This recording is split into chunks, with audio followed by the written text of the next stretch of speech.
Voici encore le temps des solutions, le temps, n'est-ce pas, de la visitation, le temps de la transformation, le temps de l'écoute de la parole de Dieu. C'est notre temps de visitation. Oui, c'est notre temps, n'est-ce pas, de restauration, de rafraîchissement. Et j'aimerais vous dire encore que ce soir, par la grâce de Dieu, le Seigneur va visiter quelqu'un. Le Seigneur va parler à une personne. Voici le moment d'entendre la parole de Dieu pour cette soirée. Par sa grâce, le Seigneur a donné une parole que j'aimerais partager encore avec une personne ce soir. Alors, la parole que j'ai à partager avec toi, mon frère, avec toi, ma soeur, et à vous tous, n'est-ce pas, qui vous connectez pour la première fois pour le temps des solutions, c'est le pouvoir de le recevoir dans votre vie. Le pouvoir de le recevoir dans votre vie. Alléluia.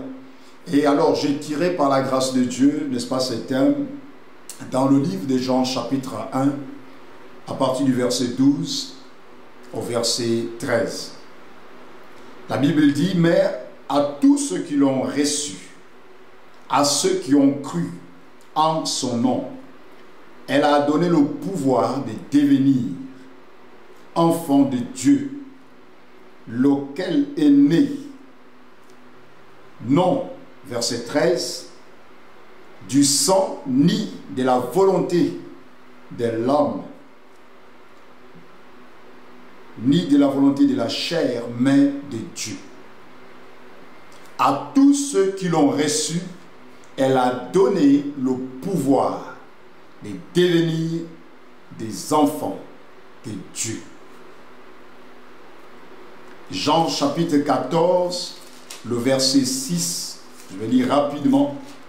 Dans Jean chapitre 14, le verset 6, la Bible dit, Jésus lui dit, je suis le chemin, la vérité et la vie. Nul ne vient au Père que par moi. Jean chapitre 6, le verset 44. Nous avons 3 versets de base que nous allons utiliser, n'est-ce pas, qui vont nous aider à pouvoir comprendre le message de ce soir par la grâce de Dieu. Jean chapitre 6 au verset 44. La parole de Dieu déclare ceci. Nul ne peut venir à moi si le Père qui m'a envoyé ne l'attire, et je le ressusciterai au dernier jour. Jean chapitre 11.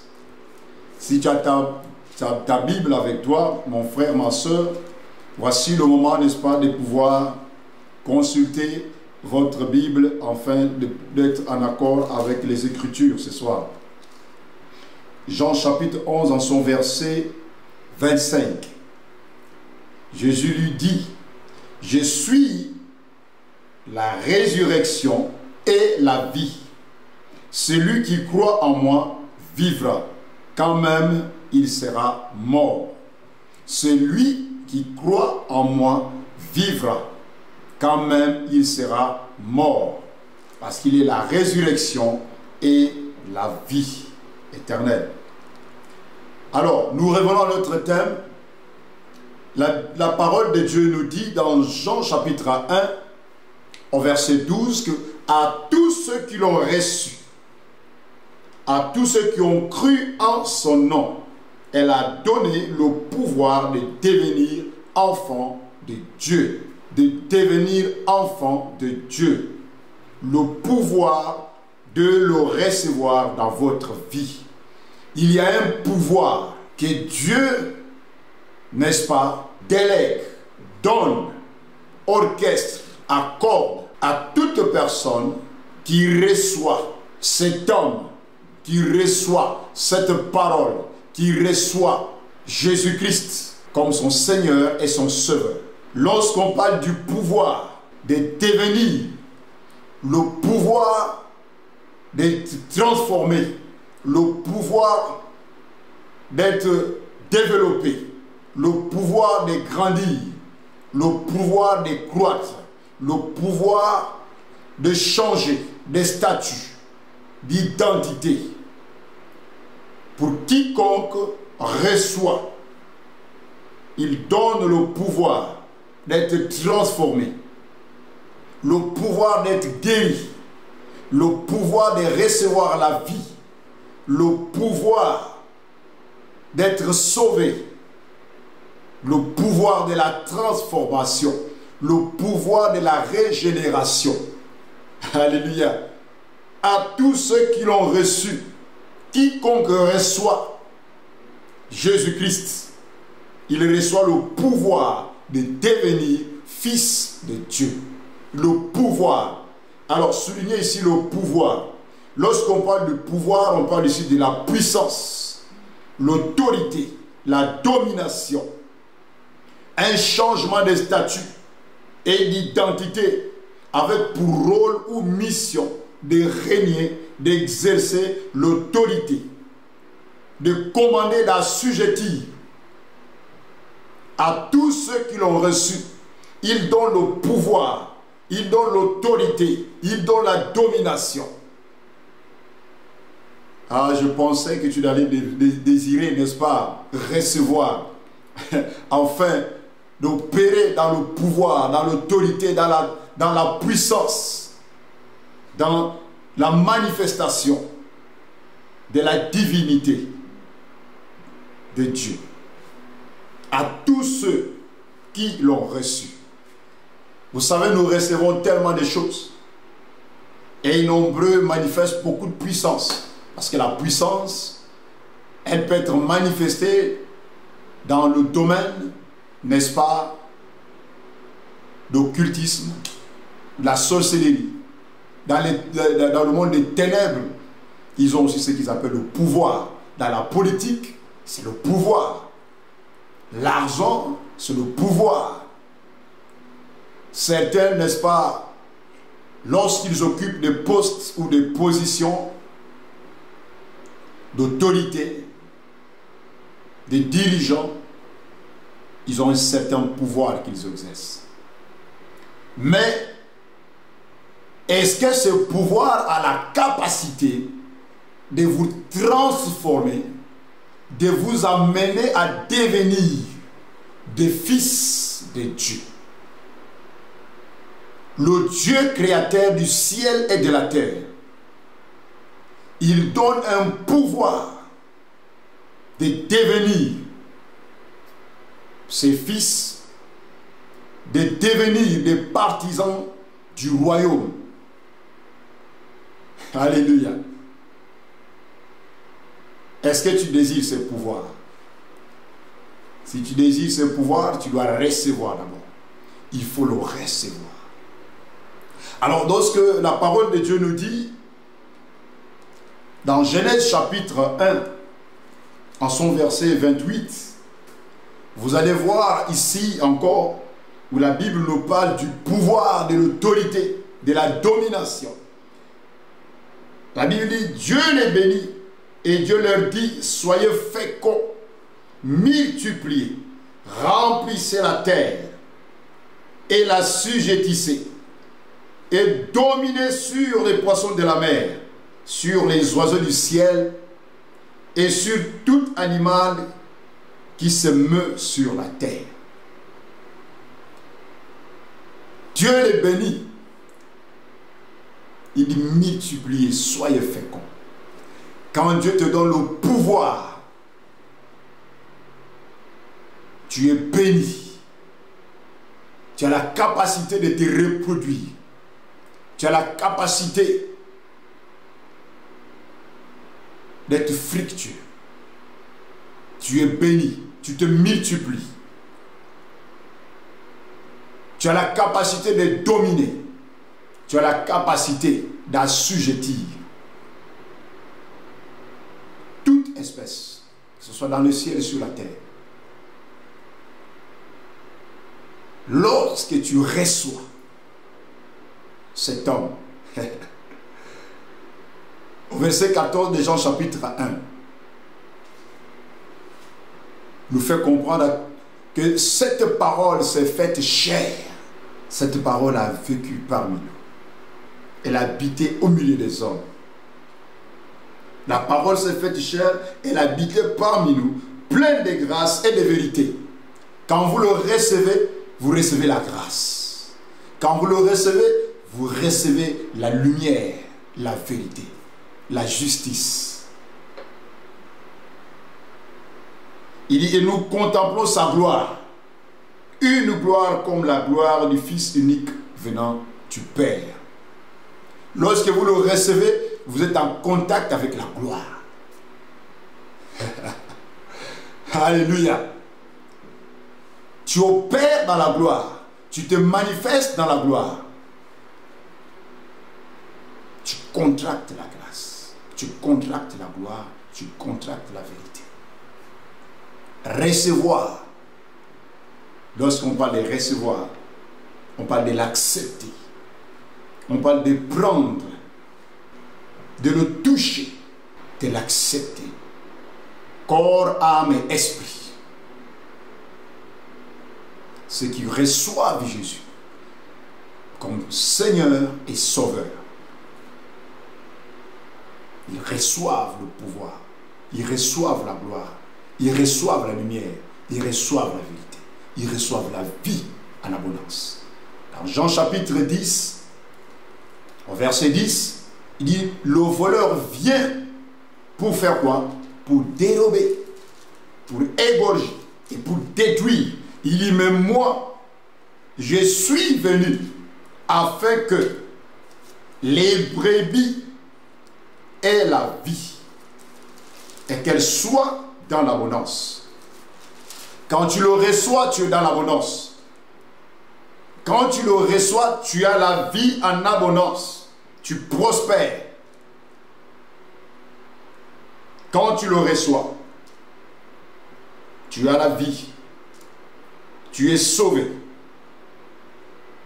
Quand tu le reçois, tu as la protection de Dieu. Il dit, je suis le bon berger. Quand tu le reçois, tu as un berger, mais pas un berger simplement, mais un bon berger. C'est-à-dire celui qui veille sur toi, qui te nourrit au lait, qui prend soin de toi.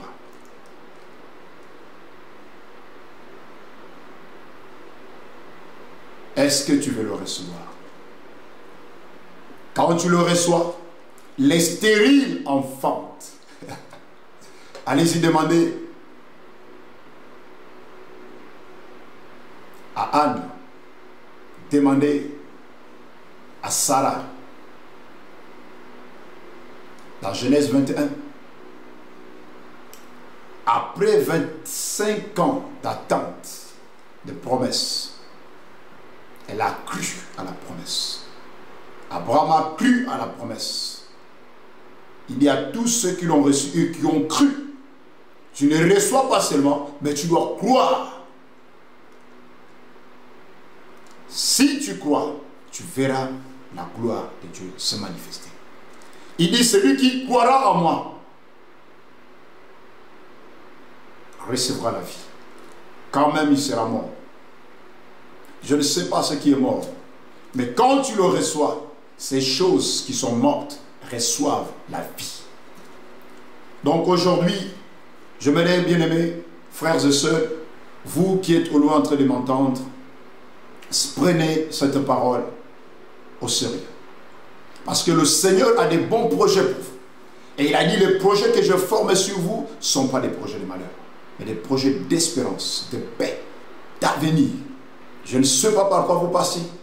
Si vous pouvez l'accepter, si vous pouvez croire à Jésus-Christ et le recevoir comme votre Seigneur et Sauveur, je vous assure que les choses vont changer dans votre vie. Je pense que c'est le moment de changer les paradigmes, de changer les philosophies, d'être focalisé sur notre Dieu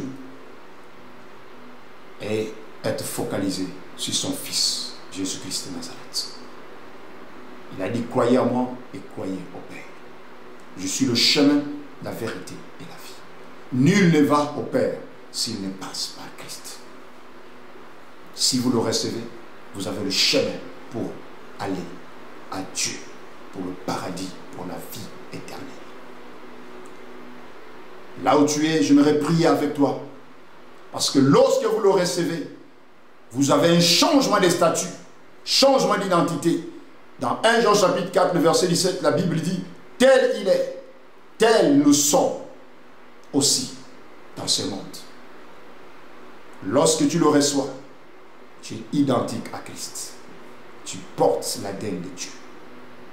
Tu as l'identité d'un fils de Dieu. Quand Dieu te voit, il se voit lui-même en toi. Tu es à l'image de Christ, à l'image de Dieu. Considère-toi aujourd'hui, parce que maintenant que nous allons prier, prends cette décision et crois à la parole que nous allons faire. Vous allez dire, Seigneur Jésus-Christ de Nazareth, je te bénis, je te rends grâce pour ta parole que j'ai entendue. Merci, ô Dieu, pour ma vie. Et me voici, je viens à toi, tel que je suis. Et je te demande de me pardonner de mes fautes, de mes péchés, de toutes tes transgressions. Et je te prie, ô Dieu, de me laver, de me sanctifier par le sang de ton Fils Jésus. Et aujourd'hui, je viens t'accepter et te confesser comme mon Seigneur et mon Sauveur. Viens dans ma vie, parce que je reconnais que tu es le Fils de Dieu, qui est mort à la croix et qui est ressuscité d'entre les morts, qui est assis à la droite de Dieu et qui reviendra pour prendre